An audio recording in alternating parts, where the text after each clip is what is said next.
Good morning, everybody. We have a baby who's seeking nirvana. Tony Hawk is out for blood, and hosts are in Jeopardy. Find out what we're talking about right now on The Morning Laugh.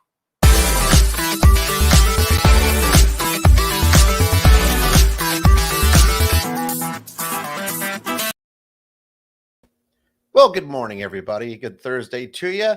I am Brian Kohatsu, and this is The Morning Laugh. And yes, you've woken up early to spend some time with us. Thank you so much for doing that.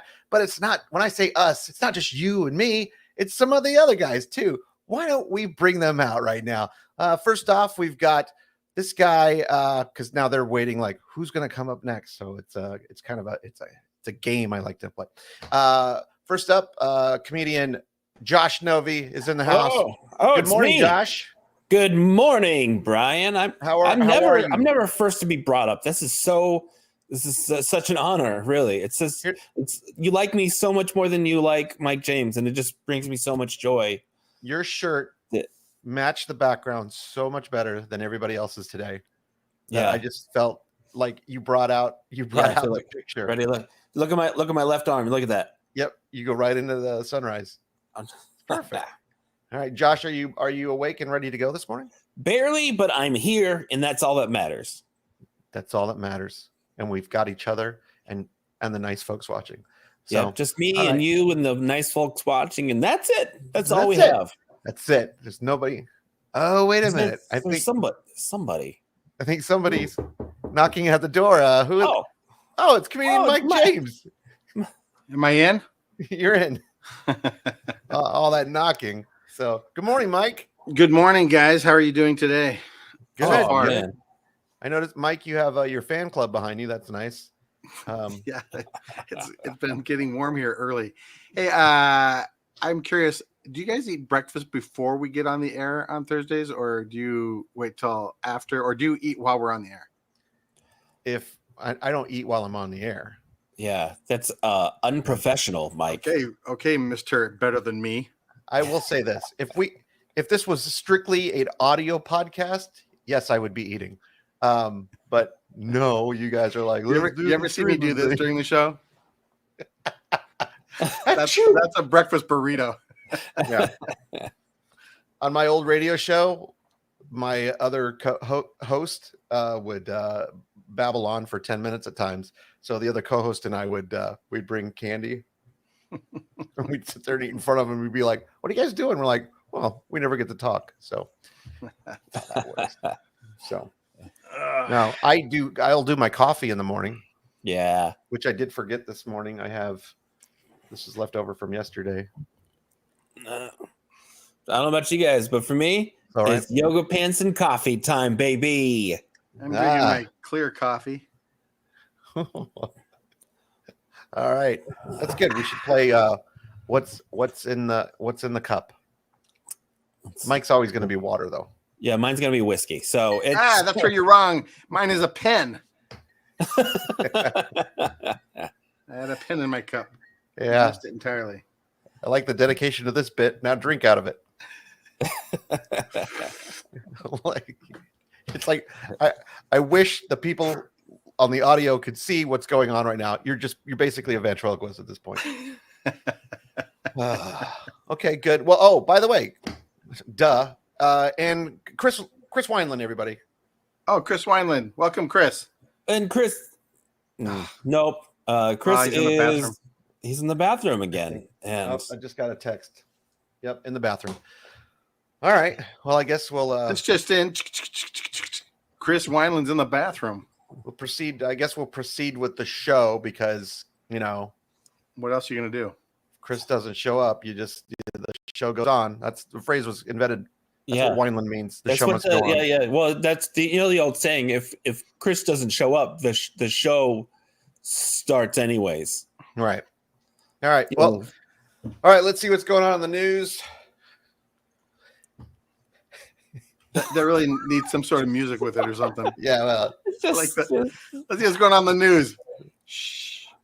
All right. Well, it's been an interesting week, I think. I don't know about you boys, but let's and Mike, you kind of talked about this. Nirvana's in the news again, guys. I saw that. So the you guys remember the little Nirvana baby? Yeah. From their album cover, yeah. Well, he's all grown up now, and he's causing some problems. Spencer Eldon, he was the baby in question.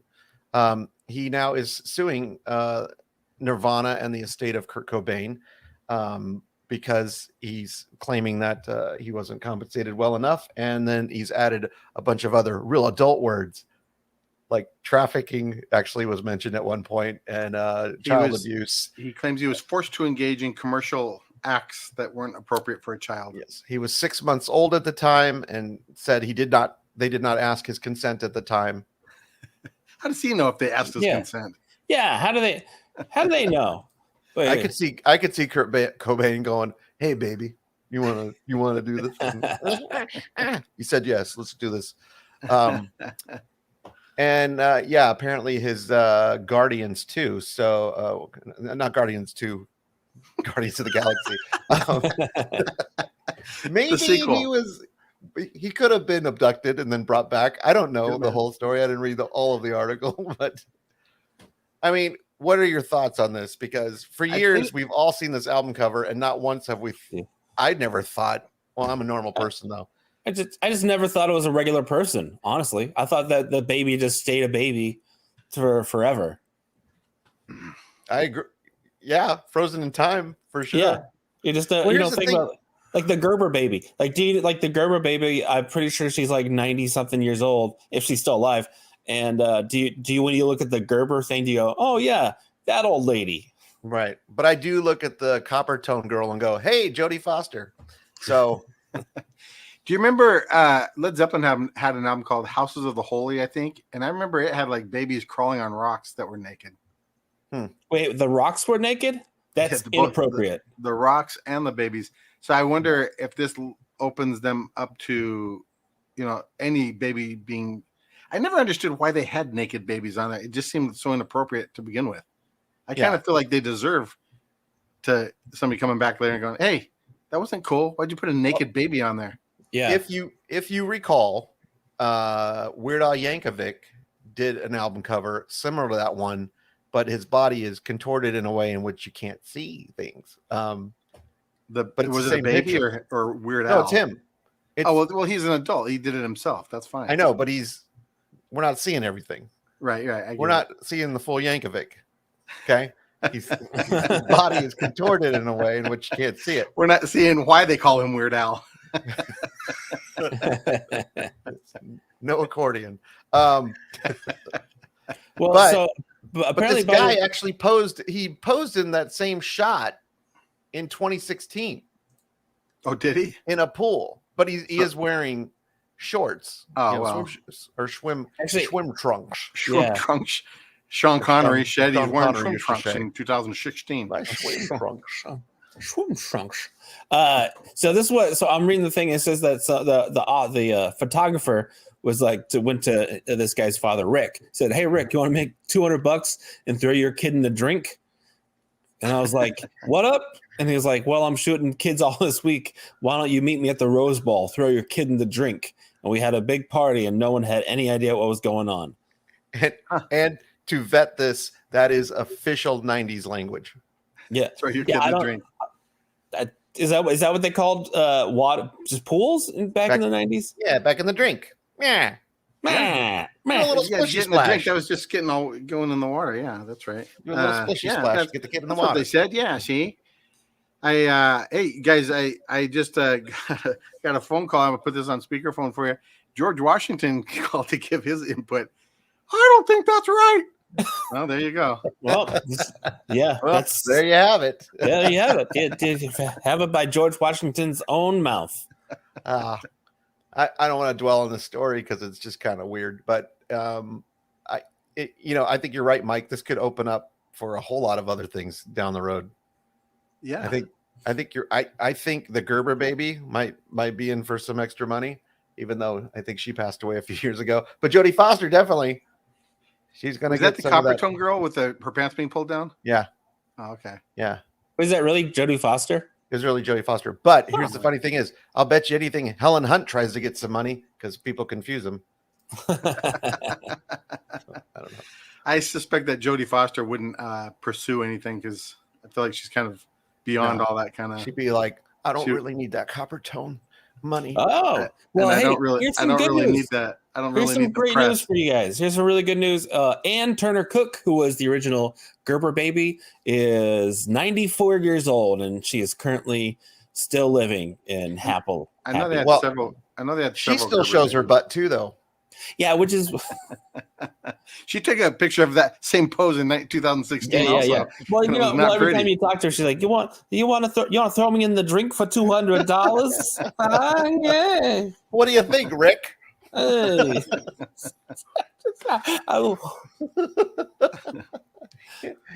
You remember these games, boys? It's funny. I think you were telling me, Brian, or somebody was that today's music ain't got the same soul. Mm-hmm. No, kids are listening to more 80s classic rock stuff. So the old stuff is coming back stronger than it ever has before. Like, when we were young, we listened to a little bit of 50s music, but it never was really big. So if I understand what you're saying here, Mike, is that old music's coming back so that this 94-year-old lady is going to start looking pretty good to a lot of these kids. That's what I was getting at. Well, no, I was just thinking because of that Nirvana stuff, people are listening to that again and that stuff. So it's kind of come back to the forefront. But like some of those old rock bands, like Kiss or whatever. Yeah, absolutely. Yeah. Speaking of Kiss, Mike. No, I'm not interested. I think. Well, no, the lips will be fine, Brian. that's an old joke from the Three Amigos. So Kiss is on tour. I think this is their final tour again. Anybody keeping score? I don't remember. This is their 179th final tour, by the way. It's the final farewell. Yeah. They had David Lee Roth was the opening act for them, and then Gene Simmons recently fired him or gave him the old kiss off. And so apparently Gene went on to say that like Dave was a great frontman, one of the best ever. Nobody else fronted a band the way he did. He did a lot of things that other guys didn't do. He's fantastic. He's great. Somewhere along the line, he lost it. And so that's why they got rid of him. They didn't feel he was up to par. And so Dave apparently didn't take that so nicely and sent a little meme of a little boy flipping him off. It said from Roth to Simmons. Now David's crying. Don't you hate to see your parents just fight? Yeah. Especially when they both wear so much makeup. It's I like the idea of trying to imagine what that intervention with David Lee Roth was. If Simmons is wearing all that makeup and everything. Listen. Now read my lips. Don't just ignore my tongue. yeah. What? You're just you're not pulling your own weight. Come on, Gene. and then he just high kicks him. They get in a fight and just high kicks him, and then it's with those high heels he wears. And Dave pulls out those swords. There's black and white makeup all over the walls and everything after that. Yeah, well, at least I don't need makeup, man. See, that's why we're letting you go. That's why we're letting you go. Paul, back me up on this. I don't want any part of this. Listen, you're not good. Did you guys ever see Kiss Meet the Phantom at the Park? It was an NBC movie starring Kiss. in a Phantom. Yep. Is it? Does he have like half a face and he's like, the Phantom of the Park is there? That would have been good. I've never seen that. No. You should check it out. It's a train wreck, but it's every great. Movie you recommend to me is a train wreck movie. What did you tell me earlier today? There was The Visitor. The 1977 one. The Visitor. That looked awful. Well, man. We got to talk about that at another time. You guys ever seen Smokey and the Bandit? Yeah. Okay, listen. So Smokey and the Bandit 7. That's the worst one. You got to watch it. There you go. Smokey and the Bandit. He just happens to have a poster right there. I just happen to be watching it in another window. Is that Jackie Gleason's third grandson in Smokey and the Bandit 7? Oh, that's Jason Patrick and that's Speed 2. And he was born on the same day as me. Wow. That's part of my Piscopo story. Where's my Brian Piscopo knows story? all. Brian knows all the celebrities born on his birthday. We've told this story before, but I was running in an elevator with Joe Piscopo at one time, and when I got off, Brian's down there and goes, "Hey, we have the same birthday." We don't need to digress into the Piscopo and birthday stuff again. All right, so listen, we got to fill time, so go ahead and do it. So David Lee Roth is fired from Kiss. Nirvana is being sued by the baby that they exploited on their album cover. I think the baby's going to open for Kiss now. Mm-hmm. Yeah, probably. That's what he's suing for. Maybe. So I was watching a show. There's a new show. Well, I don't know if it could be very old, but it's called Man versus History. Have you ever seen this? Mm-mm. So it's this guy. He reminds me a lot of Jeff Foxworthy. But anyway, he's the host, and he goes into like historic things, like myths that people believe, or sometimes they're true. But anyway, he did this whole thing on Billy the Kid. I was watching, and Billy the Kid really didn't do much. He got, he went to jail, but his entire fame came from the fact that he escaped from the Lincoln County Jail. That's the only reason he's famous. And people think back of Billy the Kid. Oh yeah, he was this big gunfighter. No, he escaped from a jail. That's the only reason he's famous at all. Anyway, this was a whole thing on how he escaped and did he have help or not. So anyway, I digress. But the headline is that the gun that killed Billy the Kid is going up for auction with a starting bid of $2 million. Here's the kicker though. There's a huge dispute whether or not Billy the Kid lived much longer. A lot of people say he lived into his 90s and died not that long ago. Right. So anyway, you know how I know that? Not because of Young Guns 2. A wonderful show, Unsolved Mysteries, covered that.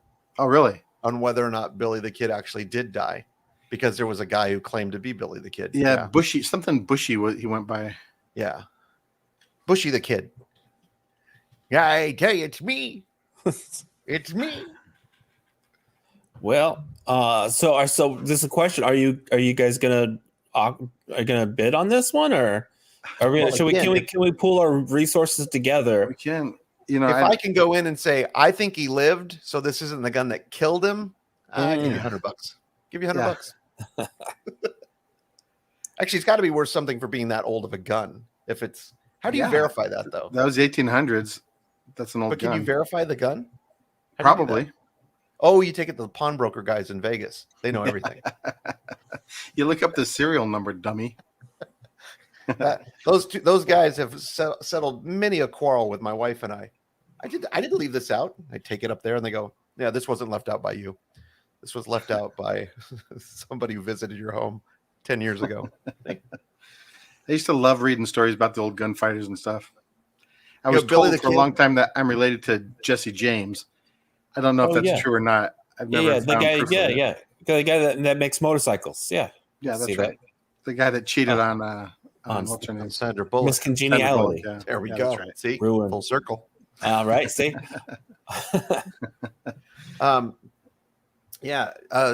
Billy the Kid had a brother who killed 2.5 men, and I may be missing. It's confusing because they didn't have the same last name. Yeah, and then he got kicked out of the group or something. I don't remember. It was a long time ago. So which one? Maybe we've asked this before. Which one is your favorite? Young Guns or Young Guns 2? I don't remember. I remember seeing Young Guns. I don't know if I even saw the second one. I don't know. Well, Young Guns 2 had that Bon Jovi song about being a cowboy. So that's what I remembered about that movie. I thought one was really good. I mean, one still had Brian Keith. Remember Brian Keith from from Family Affair and Hardcastle McCormick? He was in it, which I thought that was really cool that he was in it. There were still some old-timey Western guys still around who were in that movie. I liked Young Guns. I thought it was pretty good. Young Guns 2, I thought, is there enough history to really do a second movie? But apparently. Well, it wasn't. It was not based on history at all. And coincidentally, you can watch both movies for free right now on Amazon Prime. Oh, so just in case you're wondering, which we don't get anything for that. Yeah, you don't. But they get all the glory. We're just going down in a blaze of glory. Yeah. No, those they were fun movies. I mean, it's kind of like to be honest, that kind of was like an early Ocean's 11. I mean, after the original Ocean's 11. It was an early late Ocean's 11. It was like after Sinatra and the gang. Yeah, because they're like, well, this happens before Sinatra, so it's a prequel in the same universe as Ocean's 11. Right, it's the same universe, right? It's the same universe, guys. Okay, okay. So let's talk about. You know what it was? It was a late version of Magnificent Seven. Yeah. Before that's remade. Yeah, like somebody even say that you could call it Magnificent Seven. It's the right. But then when 7 came out, I was like, "What? Morgan Freeman and Brad Pitt? This has nothing to do with." You know what it is? It's a precursor. If you really watch carefully, it's a precursor to the Nutty Professor. Yeah, it really is. Absolutely. Yeah, I think. Well, that's how Billy the Kid escaped from jail, is that he actually put flubber on his shoe. That's how he got out of the shackles. Yep. Mm-hmm. Yep. Just ask Fred McMurray. I wish Wait Chris a minute. was here Fred McMurray, My Three Sons. Right? Yeah. Magnificent 7, that's 10, right? Ocean's 11, that's 21. Stay. Brian did the numerology. It doesn't matter what the numbers add up to. It's just numerology. I'm gonna double down. I'm gonna double down, please. And 3 of us talking about it. That's 24. That's 24. Boom. And then guess who was in Young Guns? Kiefer Sutherland. 24. Whose son? You've just been Jack Bauer.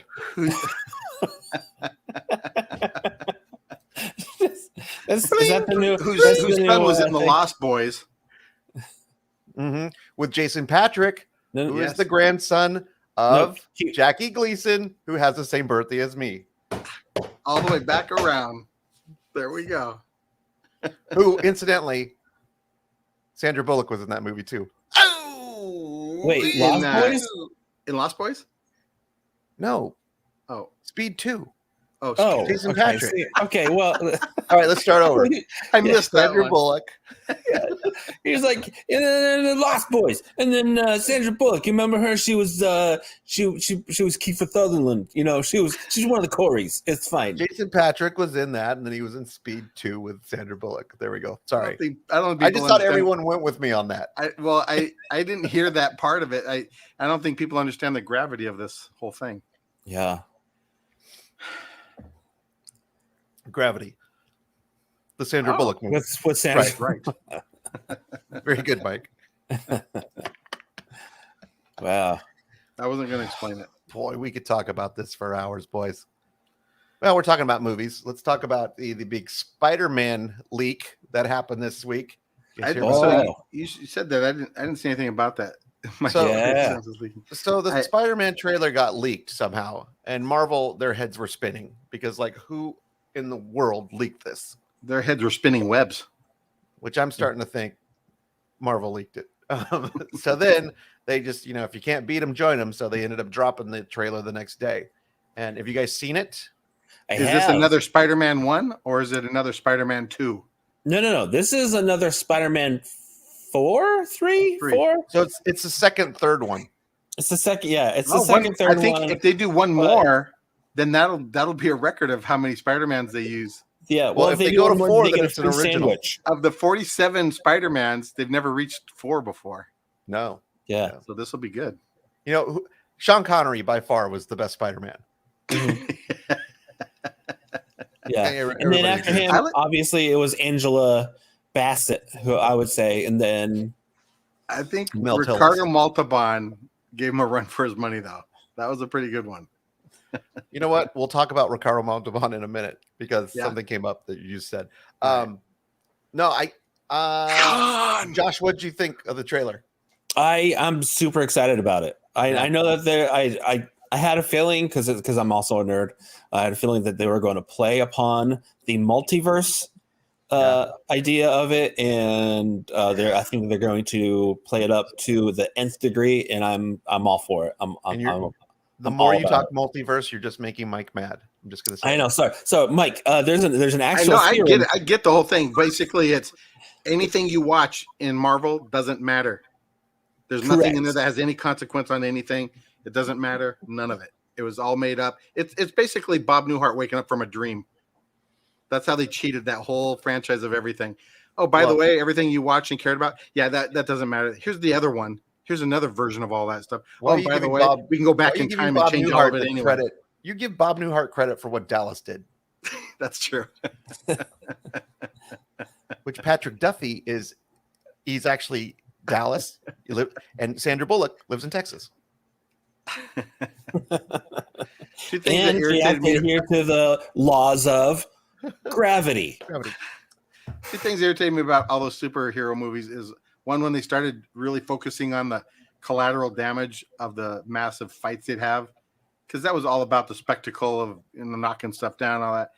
So when that happened, first of all, it was, for some bizarre reason, there was only 3 people that ever got hurt in all of those. It was like, oh, well, you hurt my son-in-law or whatever, and they're mad. Never mind the 10,000 other people that must have died in those fights. Yeah. But I just hated that they brought that element into it. And the second one is when they do the time travel and different time stuff. It's like, well, now nothing I watch has any bearing on anything else. It doesn't. But you want to know something, Mike? You say this, and it makes me think that if you think back to Superman, the first movie with Christopher Reeves, there was time travel in that one.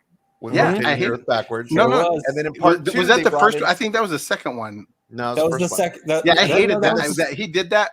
First of all, aside from the science being really bad, science is horrible. But also when he did that, it ruined that movie for me. I thought, well, now nothing matters. Anytime they make a Superman movie, was reversed when you went backwards. Listen, okay. Well, if we're talking about Superman, obviously the best one is Superman #3, where the computer takes over Richard Pryor. Okay, that's by far the best. Nobody's disputing that. Okay.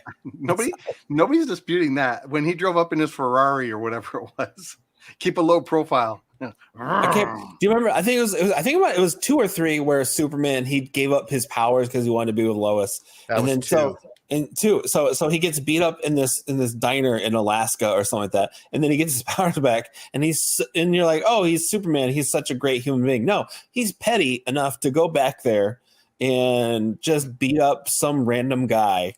Just because he could. Yep. It's a classic scene too. Then he's like, been lifting some weights. Okay, whatever. Yeah. I've been lifting up iron. But you're thinking about Rocky too, Brian. Right. He did lift weights in that one.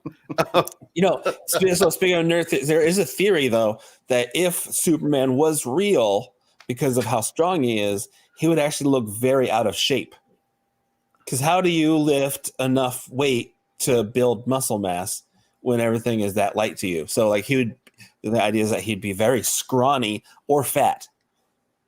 So we should be afraid of skinny people. Yeah. You ever seen a skinny person? Don't trust them. Skinny people are strong though. Skinny people and Walmart greeters, as we learned this last year, they're the real heroes.